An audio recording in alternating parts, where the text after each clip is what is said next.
কোনো পালা পর্বণেই একদম গুছায় ভিডিও করা আমার পক্ষে সম্ভব হয় না, কারণ ওই দিনের ভিডিও কখন করব তার থেকে আমি উৎসবটাকেই বেশি ধারণ করার চেষ্টা করি বা উপভোগ করার চেষ্টা করি। হ্যালো এভরিওয়ান, আসসালামু আলাইকুম, welcome to মুমস kitchen and vlog. সকালবেলা উঠেই সবাই তো দেখলাম যে মুড়ি বাতাসা খাইতেছে। আমার কাছে বাতাসা ছিল না, আমার কাছে নকুল আর মুড়ি ছিল, আমি সেইটাই খাইলাম সকালবেলায়। বছরের শুরুতেই এইটা খাবো তার মানে তো আর এমন না সারা বছরই এইটা খাইতে হবে। এইটা আসলে উৎসব যে যার মতো করে পালন করে, আমার এরকম ভালো লাগছে তাই আমি এরকমভাবে করছি।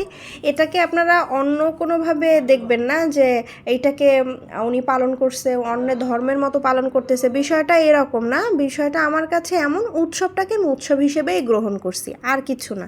তো তারপরে আম্মু ইলিশ, পান্তা ভাত, আলু ভর্তা, চিংড়ি ভাজি এইগুলো রান্না করে দিছিল, সেইটা একটু খাইলাম। অলমোস্ট এই পান্তা ভাত খাইতে খাইতে আমার 11টা বেজে গেছিলো, কারণ সকালবেলা পান্তা ভাত খাইতে অনেক কষ্ট হইতেছিল। তারপরে ওই যে আজকে উৎসব, এইটাকে একটু ধারণ বাহন করব। তারপরে বিকেলবেলা বের হই বাহিরে। দুপুরে তো অনেক রান্নাবাড়া ছিল, খাওয়া দাওয়া করি। বিকালে একটু আমার জামাইয়ের সঙ্গে ঘুরতে যাই। তা আমাদের নলছিটিতে মেলা চলতেছে চায়না মাঠে, সেইখানে শুধু পাশ থেকে যখন গেছি এত ভিড়, ঢোকার মতো কোনো অবস্থা ছিল না। তো তারপরে বাহির থেকে একটুখানি ভিডিও করে নিছি গাড়িতে যাওয়ার সময়, আর তখন মেলার মধ্যে ঢুকি নাই। এরপরে একটু নদীর পাড়ে ঘুরতে গেছিলাম আমাদের নলছিটি ফেরিঘাটে। তো সেইখান থেকে ঘুরে আবার রাতের দিকে মেলায় একটু ঢুকছিলাম। এত পরিমাণ ভিড় ছিল, কারণ আমাদের নলছিটিতে অনেক বছর পরে আবার এরকম একটা বড় মেলা মিলছে। আর এইটার লোকেশন হচ্ছে নলছিটির চায়না মাঠে। এই মেলা 7 দিন ধরে চলবে। কালকে 14 তারিখ শুরু হয়েছে, 14 তারিখ থেকে 7 দিন।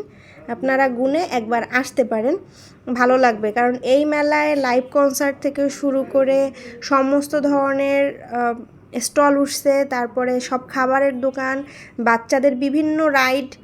এই মেলায় আসলে ভালো লাগবে। গ্রামীণ ছোঁয়াও আছে, আধুনিকতার ছোঁয়াও আছে। আপনারা একবার হলেও নলছিটি চায়না মাঠে এসে আমাদের এলাকার মেলা দেখে যাবেন। এর আগে বিভিন্ন জায়গার মেলা দেখতে আমি বিভিন্ন জায়গায় যাইতাম। আজকে বাসার পিছনে মেলা হইতেছে, তাই সারাদিনই থাকার কথা, কিন্তু সেইটা আর হয় না, কারণ বাড়ির গরুতে দরজার ঘাস খায় না, বিষয়টা কিছুটা সেই রকমই।